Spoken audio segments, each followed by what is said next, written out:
Welcome to New Home Insights, the podcast from John Burns Research Consulting. I'm your host, Dean Worley. If you want to follow market trends, demographics, capital, new ideas, and endeavors that touch on housing, we're going to try to make sense of that every couple of weeks. Let's go.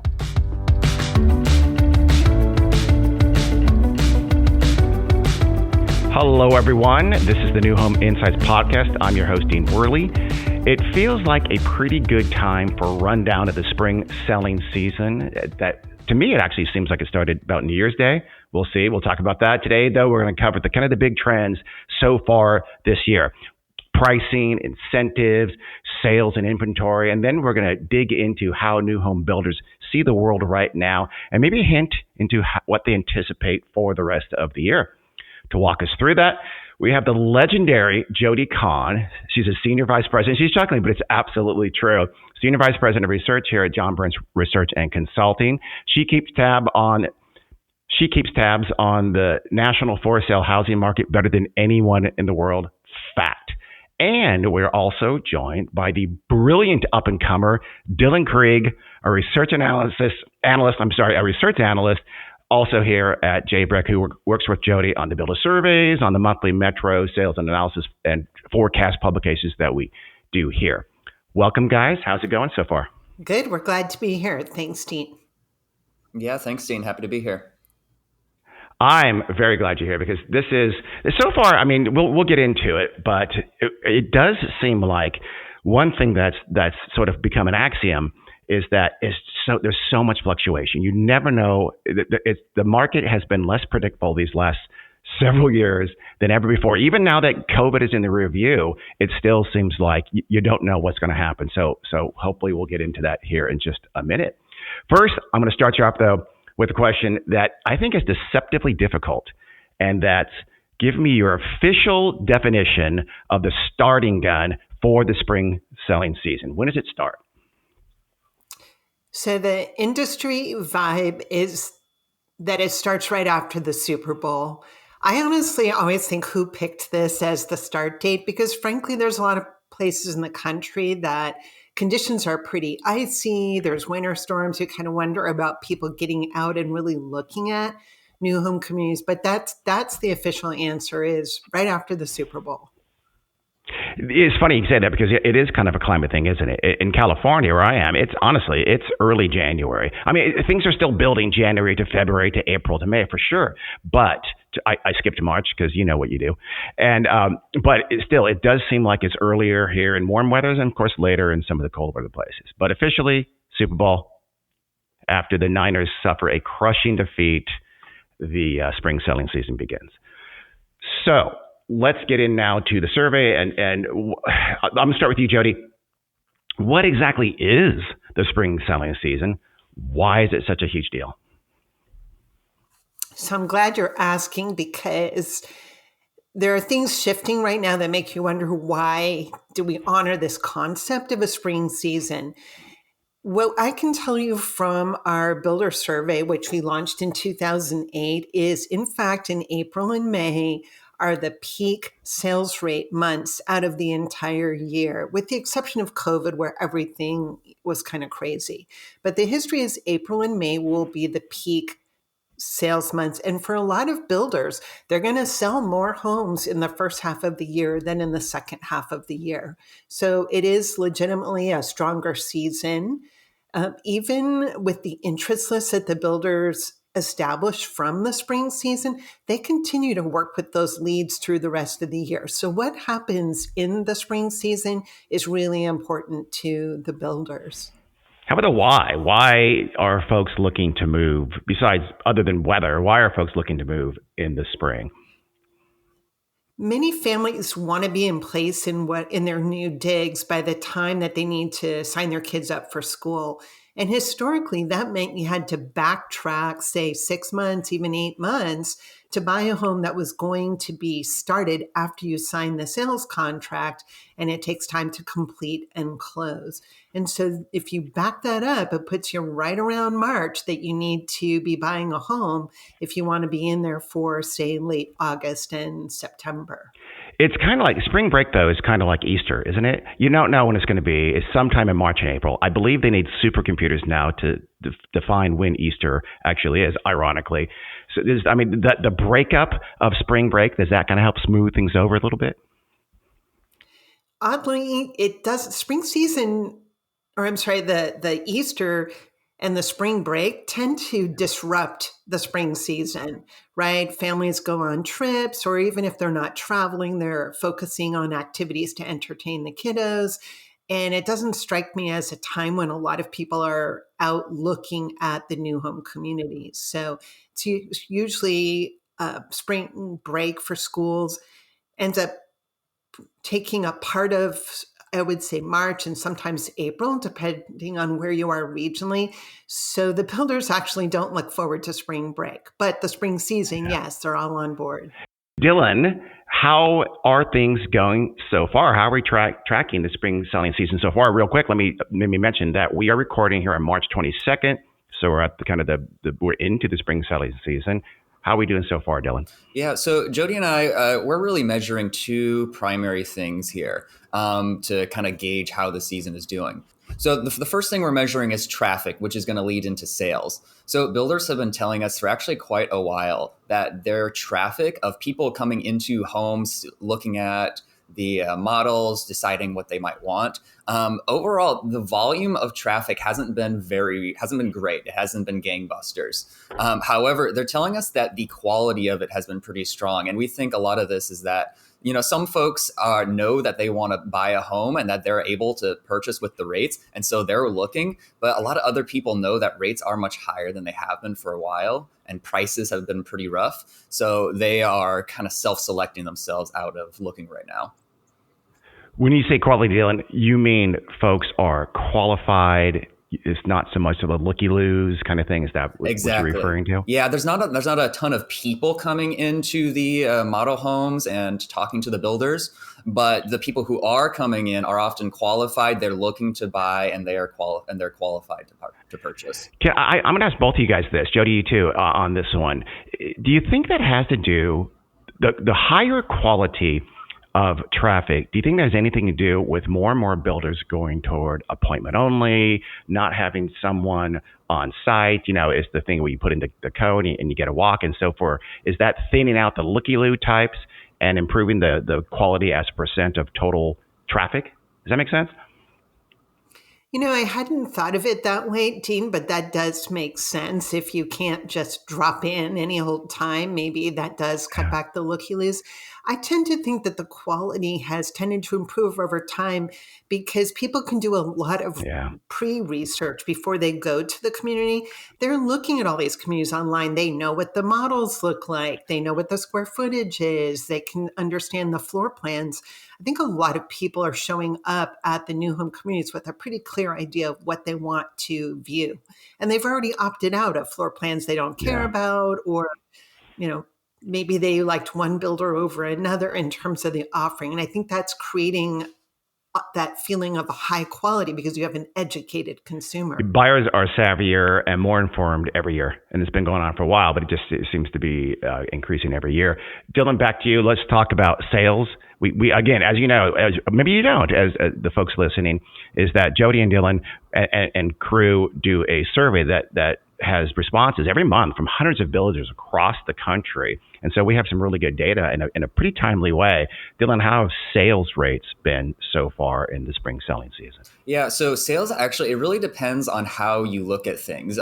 John Burns, our CEO, he was just on our client webinar yesterday, and he had a really great way of looking at it. If you're looking at things from a very long-term perspective, sales are actually doing really great right now. Builders sold about a little under 3.5 sales per community in February per our builder survey. We hear from several hundred builders all around the country, so it's a national sample. But that's compared to about 2.5 sales per community historically. So in the long term, we're actually quite above where we usually are in February, which is the last month that we have the data for. But if you look at the comparison from January to February, how much sales improved month over month, it's actually a little bit wimpy. It only rose about 2% from January to February compared to 14%, which is what we usually expect. And we think part of this is that December and January, which are usually pretty early, it's not where we really expect to see a lot of improvement in sales. The second half of December and January were actually pretty much better than expected. So that's leading to the jump between January and February is a little bit more muted because it was already pretty good in January. And we also think that the rates, they went above 7% for much of February, and that really slowed down activity then. But now that rates have gone down a little bit as of mid-March, we just did another check on builders in the mid-month here. And that seems to be really helping a lot now that rates are below 7%. Builders are seeing more traffic and some more sales activity. It's remarkable how much rates impact in a very immediate way buyer reactions and buyer behavior. Like you're right. Here we are in the latter part of March. We've seen rates pop down a little bit. I fully expect for this to be a better weekend than a couple of weeks ago. It's really become extraordinarily dependent upon rates and the feeling and the zeitgeist of how rates are going. It's more than ever before.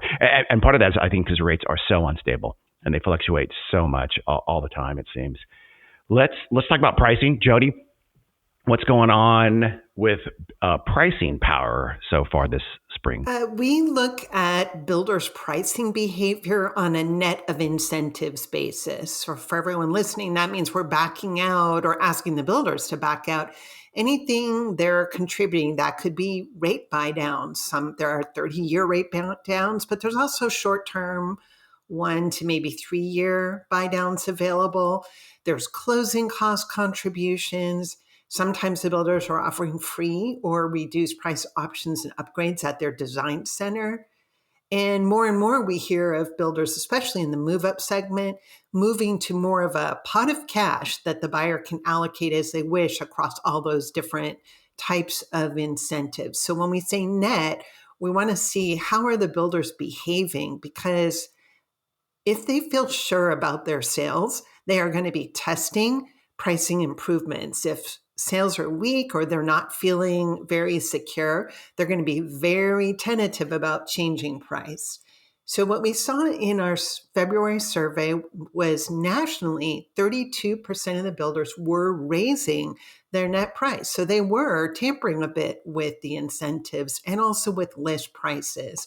And we expect to start seeing that in February, but really when we survey at the end of this month, we'll get even a better take on how confident the builders feel based on the March activity. So this is a month over month shift. 32% of builders nationally raised prices in February compared to January.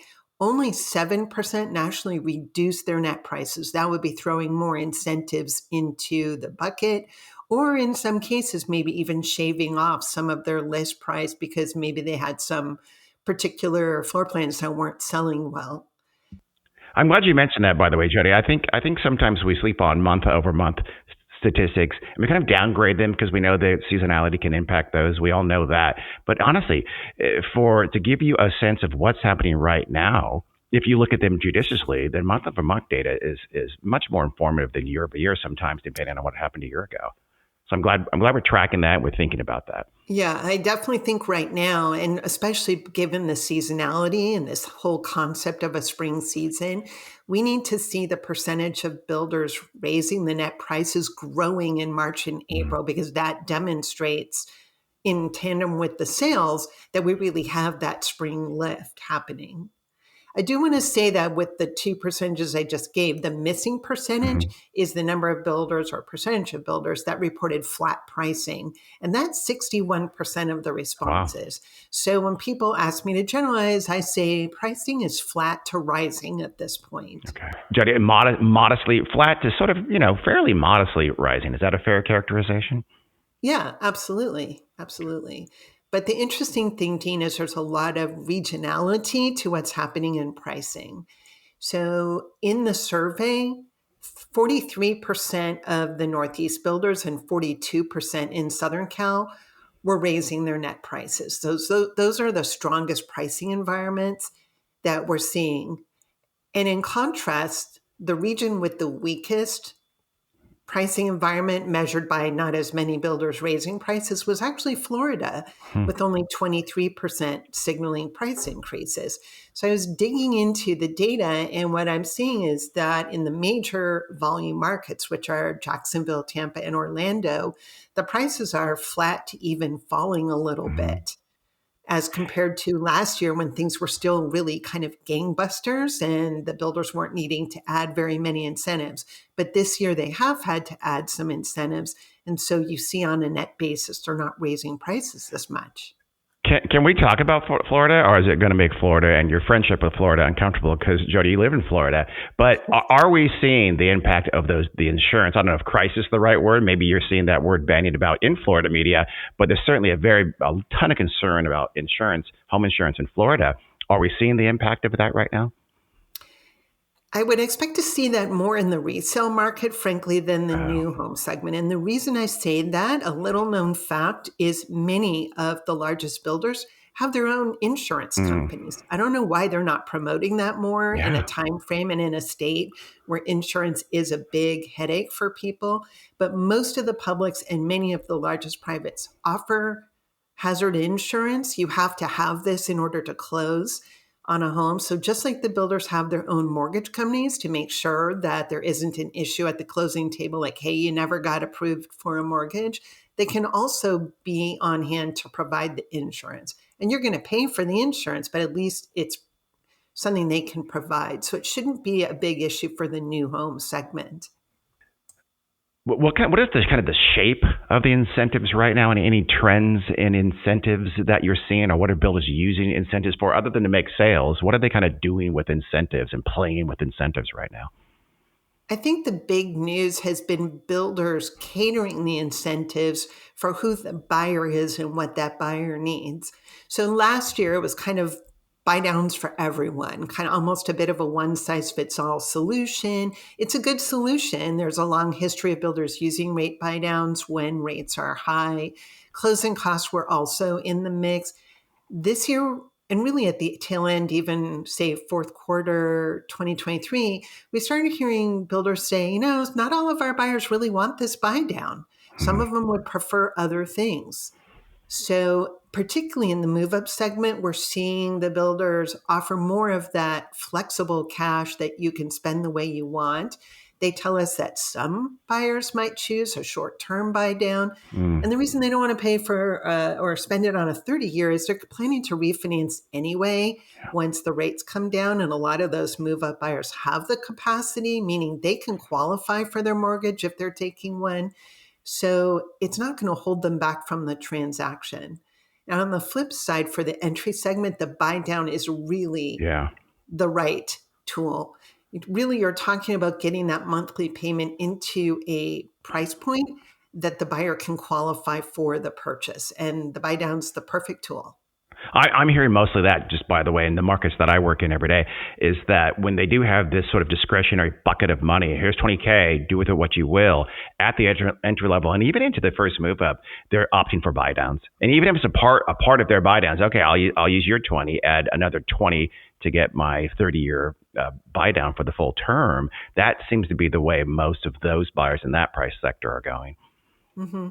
We specifically asked the builders mid-month how reliant their sales feel on use of buy downs and other incentives. And the vibe was in the entry segment, almost all of the builders were saying, yes, our sales are completely reliant on continuing to offer incentives, whereas some of the move up and luxury builders, like, maybe not so much. And in a few cases, like in the Northeast, I'm thinking especially of Boston and maybe Philadelphia, even some of the DC builders, like, nope, we're not offering really incentives. In fact, some of the Boston builders never offered incentives. Why should they? They can't replace those lot positions. There's not exactly a lot of land available in convenient commutable locations in Boston. So I think the idea was, we'll just take our time. We'll sell at a slower rate. That's fine. And they never offered incentives. That's interesting. I guess it's all Revolutionary War battlefields in that area. I don't know. I've never been to Boston, so I have a very distant view of Boston. Dillan, let's talk about inventory. That's always traditionally seen as a concern among builders, and I'm going to test that a little bit. But let's start with: are we seeing finished inventory on the rise? Is it stable? How much of there is it so far? Yeah, no, I mean, that's a great point, Dean, that the question about is inventory in a good place or a bad place is really something we look at very carefully. Right now, finished inventory has risen, especially from where it was during the pandemic when it was functionally zero for a lot of builders around the country. Right now, where builders have about 2 homes like finished on the ground, ready for a buyer, at least within the next 30 days or so per community. And that's a national level. We think that's actually a really healthy level. In our survey's history, that's a pretty average sort of number that you expect to see. And builders are really looking to actually have inventory right now. There are some pockets where there is some elevated levels of inventory that might be a concern. And in those areas, you might see some price cuts or maybe some investor purchases. But mostly around the country, it's in a pretty healthy level. And builders are really using this to leverage a lot of the strengths that they have right now, particularly in competition with the resale market, where there really isn't very much supply around the country. So when builders are able to have these homes on the ground ready for someone to walk into and close on, it's a real advantage for builders. Not to mention also a lot of the incentives that they use really require a home that you can close on pretty quickly. Some of these buy downs that builders are using, they have a pretty short time period in which you can actually use them. Yeah. So being able to close the home quickly is a huge advantage for them there. I'm seeing that everywhere too. Those incentives aren't offered if the build out is more than maybe 30, 60 days, if the delivery is longer than a couple of months. But also, there is this balance, right, between having not so much inventory that's risky and having enough inventory to satisfy the market. And when resale listings are down, I know they're creeping back up, but when they are relatively down, having that ready to go, ready to buy is a huge advantage next to your competing with your new home builders who have nothing to give you, to sell right there. Exactly. And overall, even though builders have some inventory, when you really, and resale listings are up a bit, when you really look at it on a national level, even when you combine, the total resale transactions and total new home transactions, it's still a historically low level on inventory. Yeah. The resale market is just so constrained right now that builders are really, in a lot of places, the only game in town. It strikes me this is one of those things where the year over year can be a little bit misleading because we are now comparing listings to 1 year ago when listings were already dampened because interest rates really started coming up in the first quarter of 2022.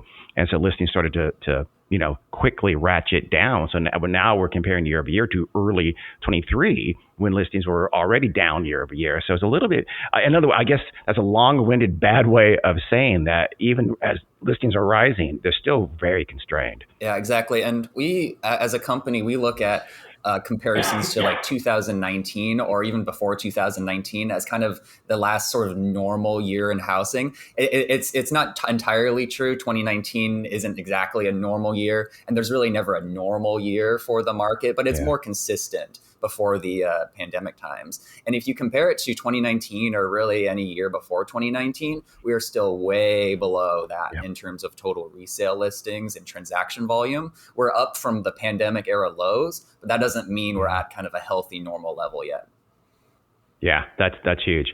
And we all know why. We won't talk about the golden handcuffs. We've talked about that ad nauseum, but that's clearly what's still happening. How about cancellations? Are we seeing cancellation rates going? Yeah, so cancellations are in a really great place for builders nationally right now. One of the concerns with inventory a lot of times is this inventory because there are a ton of contracts that are just falling off or people who aren't able to qualify for homes? That happened a bit in late 2022. Cancellations rose a lot for some builders, especially in the Southwest, in just California and Texas, some places. Right now, cancellations are only about like 8% of contracts nationally as of February. That's actually much lower than our historical norm, which is usually around 10 to 15% of contracts, because we expect there to be some cancellations.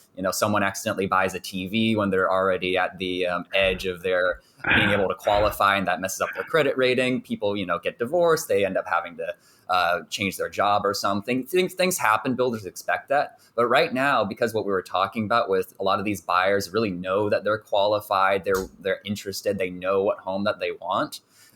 There's really not a lot of cancellations. So that's how we know that this inventory buildup that builders are working on, this intentional. They're doing this as a strategy to take advantage of what their opportunities in the market right now. I love the idea of an accidental major appliance. It happens. I guess. All right. How about starts and are there differences in sectors in terms of inventory and starts? In terms of price sectors, or regional differences? Yeah, I mean, well, we're seeing there's more inventory, I'll say, in Texas for sure. Texas and some of the Southeast is where we're seeing larger levels of inventory. Builders are really starting homes all over the country right now. Start levels have been rising for quite a while. And we're seeing that overall, when you look at it year over year, all of the regions are actually positive in starts. Builders are starting quite a few homes right now, and it's really a national trend. For a while, the Northeast was actually lower in starts year over year. Builders were starting fewer homes because, as Jody mentioned, in a lot of those places, there's just not a lot of land. But where builders can find land and where they are winning out over the competition for these lots and these land positions that they're looking for, they are starting homes. There are some differences also between the different types of builders and what types of buyers they're aiming for. Move up and luxury builders, going for the higher end of the market, they have some quick move in inventory that's on the ground ready to close on, but not as much as the entry level, particularly as we're talking about. These entry level buyers in particular are the ones that really need the buy downs in order to qualify to purchase these homes. Move up buyers and luxury buyers, a lot of times they're actually really interested in having a kind of contract. They have some time to choose the different sort of features they want in their home, and they're okay with having a longer cycle and not closing on it immediately. And so a lot of the move up and luxury builders are catering to those buyers and giving them exactly what they want. How about cycle times? What are we seeing with respect to build cycle times in the spring? This is also a huge improvement from where it was over the pandemic.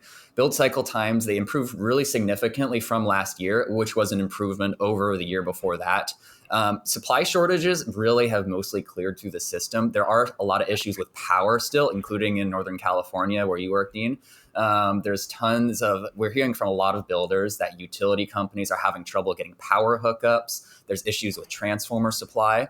And a lot of that is because of what we're seeing with competition for power, essentially in the marketplace. We have these huge AI data centers, demand from electric vehicles, and all that manufacturing. And that is taking some of the supply out of the market for builders. But that's really a lot of the big issue that builders are seeing. But overall, it's much improved from where it was. And this is really allowing some of these pre-sales to happen. These builders and getting these contracts with these move up and luxury builders in order to actually build their home over time and add all the features that they want. Because before now, essentially in the pandemic, you really couldn't do that because you had no idea of when you were going to actually get those homes on the ground because of just the shortages of materials and labor. And it was a really difficult time for builders, but it's much better than it has been for a while. That's good to hear. But before we move on to talking about kind of a look ahead and what builders anticipate for the rest of the year, I want to ask you another kind of a follow up on the inventory and the construction schedules. If I heard you right, I think the answer to this is going to be yes, but I want to ask it still. Are you seeing more builders just really push their construction schedules and have inventory on the ground? And what that means is that they have to pre-choose and they have to pre-select all the options and upgrades for the buyers. So we're seeing much less discretion for buyers about the upgrade spending and what they're spending upgrades on. Are you seeing that nationwide? Yeah, we have been seeing builders and talking to builders who are doing that. And part of it is a bit of value engineering on their part, that they want to offer more affordable options. And when they don't have to have 20 different supply chains for different sorts of tile in the houses that they're offering, that's going to really ease those sorts of burdens because they can get some better deals with suppliers and they have just a more consistent idea of what they're going to be buying. But we are definitely hearing builders do that, and it's definitely a trend that we have our eyes on going forward.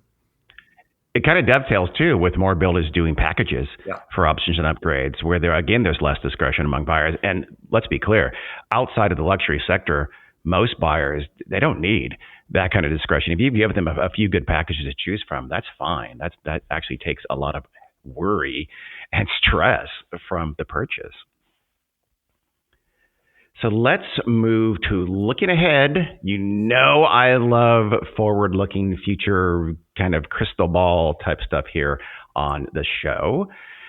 What are we expecting for the rest of 2024? Jody? The builders are really optimistic about 2024. So backing up to November in 2023, we asked a repeat question we ask every November because we know the builders will have completed their budget work and they know what their outlook is for the year ahead.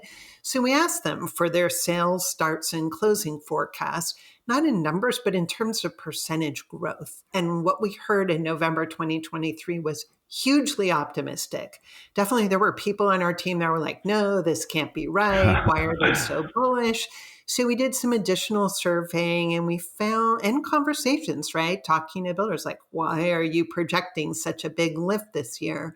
Particularly in places like Southern Cal that we know are really constrained in the ability to open new communities. And what we heard was that there are a lot of communities the builders plan to open this year. And from a timing perspective, back in 2022, a lot of builders dropped a lot of land deals. Remember that sales were like crashing. The cans that Dillan mentioned earlier were on the rise. People had been waiting a long time in the construction queue. And meanwhile, rates were creeping up and the builders had to cancel a lot of people. It was kind of a big mess. And a lot of builders tried initially to renegotiate their land deals. And then finally realizing that the sales weren't there, the level of cancellations, according to the top land brokers, was the most they'd ever seen in their careers. So then we move into 2023. And by then, the builders were really perfecting their use of the rate buy downs and also a tool called a forward commitment, where they were actually originating mortgages at below market prices. And they're still doing this now, but it was definitely a big shift in the vibe. And the builders started realizing, wow, sales are picking up. Now we don't have the runway of lots we thought we were going to need because our sales are a lot better. And there's been a big scramble in 2023 to repurchase a bunch of lots and land at different stages or different flavors, needing finished lots, paper lots that still require site development, etc. So the builders did a lot of this in 2023, but very few of them were successful in actually opening a new community with those new lot acquisitions. That whole long process is going to bear fruit in 2024. And this is why the builders are so enthusiastic. They control the land. They're making progress. Dillan mentioned before the value engineering, where they have looked at what lot sizes do they need, what are the right homes to offer. They've pulled some gingerbread out of the homes or even adjusted the specifications of things like kitchen counters and cabinets. They're really aware of the affordability issue. And so the enthusiasm is more communities, but also the right product that they think will bring buyers in successfully. It's funny you say that because the word gingerbread, why we always use the word gingerbread for like super nice homes. Have you ever made a gingerbread house from those kits? They're nightmares. They always turn out like you're on an episode of Nailed It. So I always forget you have to build the gingerbread part of it and let it like cure for a bit before you can decorate, which leads to some really frustrated kids. I know this is a tangent, but God, I hate gingerbread houses. Sorry about that. How about sales starts? Are all the builders, really pretty sanguine about the volumes going forward? Yeah. I would say that all of the builders seem pretty enthusiastic, including builders in places where it is difficult to bring a new home community. So in Southern California, for example, some of the builders have said we'd like to open communities in 2024, but some of our first sales may get pushed into 2025. There's just a lot of uncertainty and delays. In fact, the top land brokers who we also survey have told us that the development delays alone, this is not home building, but just getting the sites ready to build homes on, are running a minimum of 6 months behind. So that does speak to the fact that it's going to be a little challenging to get all of these new communities open this year. I'm expecting that we'll see more in the second half of the year than the first half. And some of those projects probably get nudged into early 2025, even though the builders would like to have them sooner. But we do see some big differences regionally in terms of the expected growth from the builders that we survey, with Florida and the Southeast builders particularly reporting robust growth, averaging 17% increases in those regions compared to 11% nationally. Frankly, Dean, even 11% community count growth is huge. We've been negative nationally on community count growth. If we can get even half of that, I'm sure our team will be thrilled, particularly our consulting team that works on feasibilities.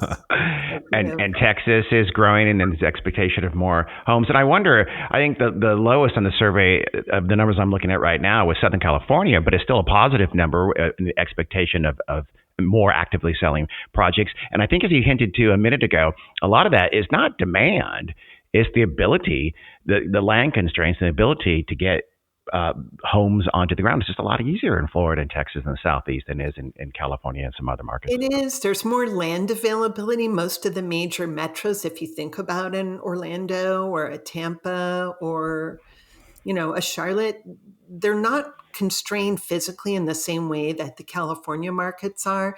They have the land, and they've also experienced a lot of in-migration. So there is a lot of demand in these markets. So you can see why the builders would be enthusiastically prepping for more community openings, whereas, as I mentioned, the Southern Cal builders want more communities, but it's a slow process, and several of them have said, if we open by year end, we'll be lucky. It probably ends up nudged into 2025. So this was just a forecast for what's going to happen in 2024. How about lot sizes, home sizes, the housing product that we're seeing builders move to, or any changes going forward? What kind of trends are you noticing there? We haven't specifically pressed the builders for this detail yet, but the vibe is that awareness of affordability and the need to do that value engineering, which is really all about focusing on the things that the customer really wants and is prepared to pay for, and rethinking things that the customer doesn't care about because they're just adding to the cost of the home. We were in Southern Cal last week. Dillan and I met with a whole bunch of builder clients. And one of the things we're hearing is that the issue regarding the fires, the hazard insurance, is going to put some pressure on the attached product, which, as we know, is the way that builders will typically turn in order to offer relative affordability. So there is a lot of unknown there on whether there's going to be any problem, for example, for the homeowners associations to be able to get coverage for their amenities, but also for consumers buying an attached home, will there be any concerns? And I think everybody's not sure at this point because it's just no clarity really on this topic yet. That could be really problematic because, as you mentioned, density is one of the key ways to get better affordability. And if we're precluded from attached housing, there's only so much you can do with small lot detached.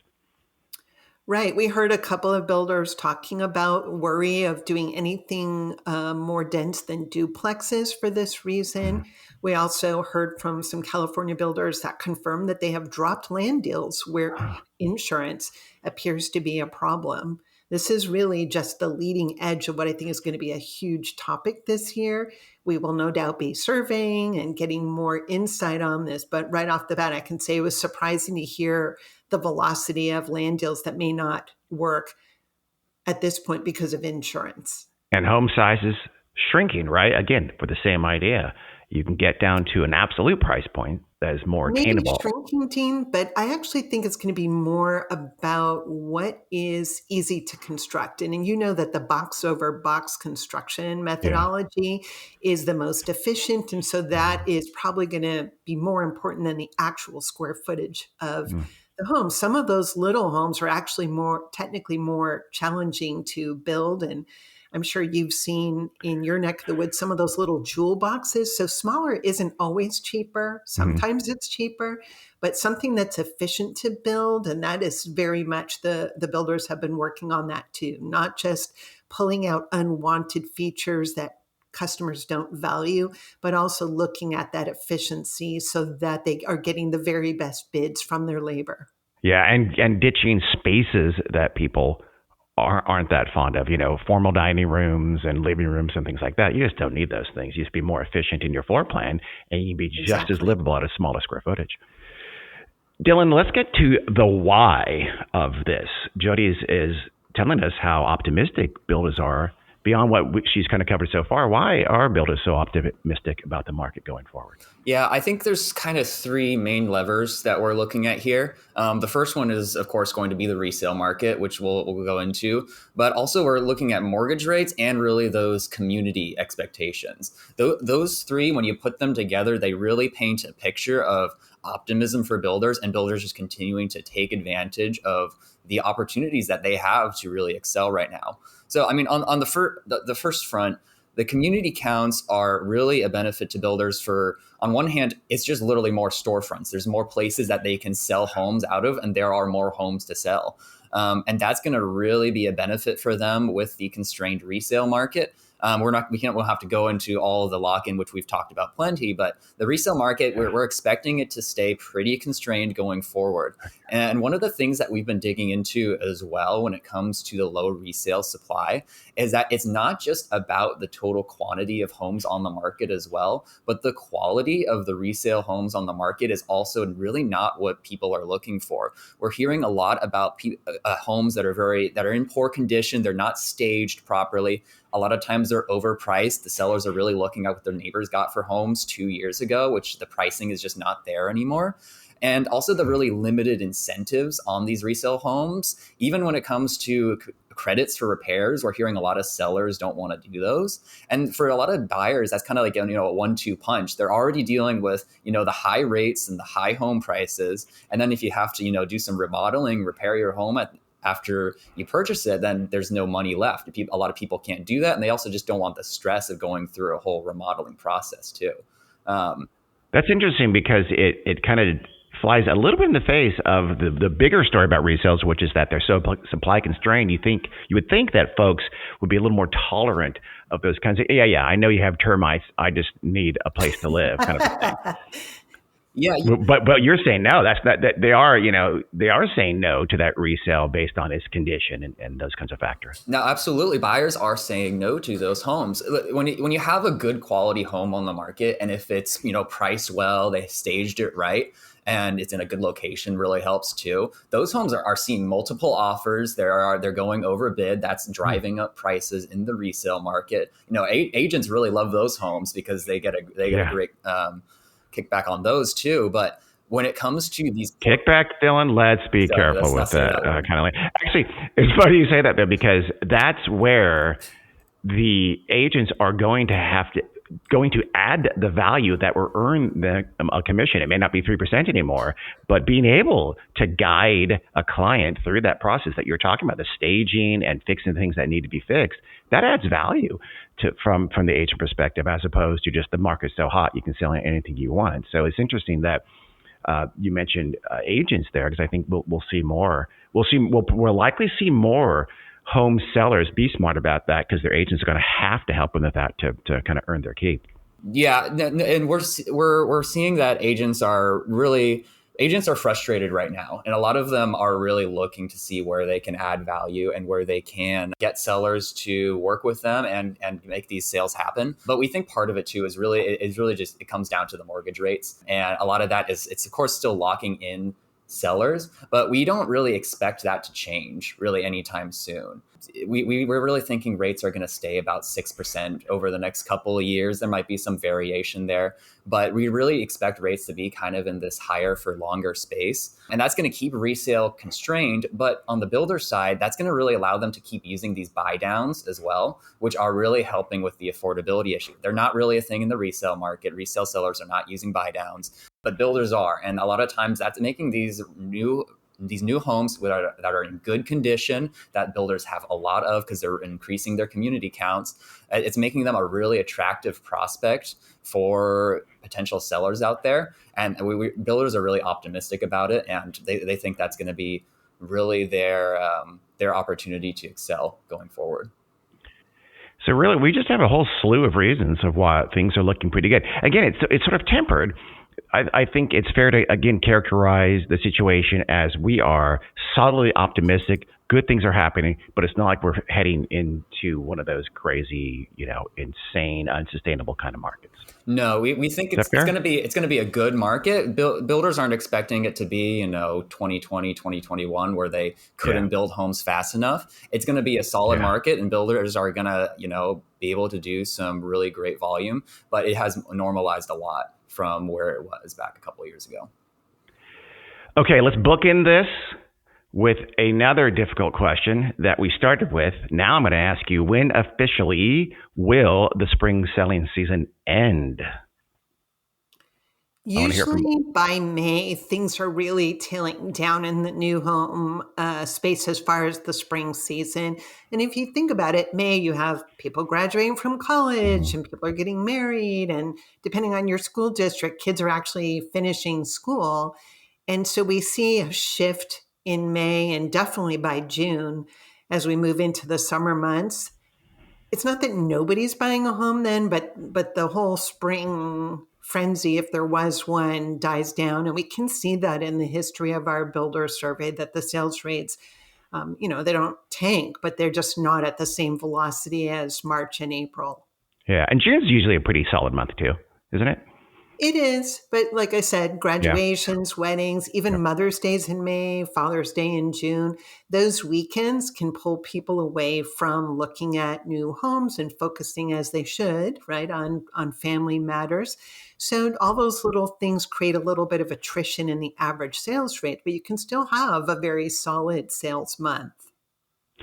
Okay, if you're listening to this right when we uploaded, which you should, then you builders have another, and sellers, you have another, 2-3 months to crush it.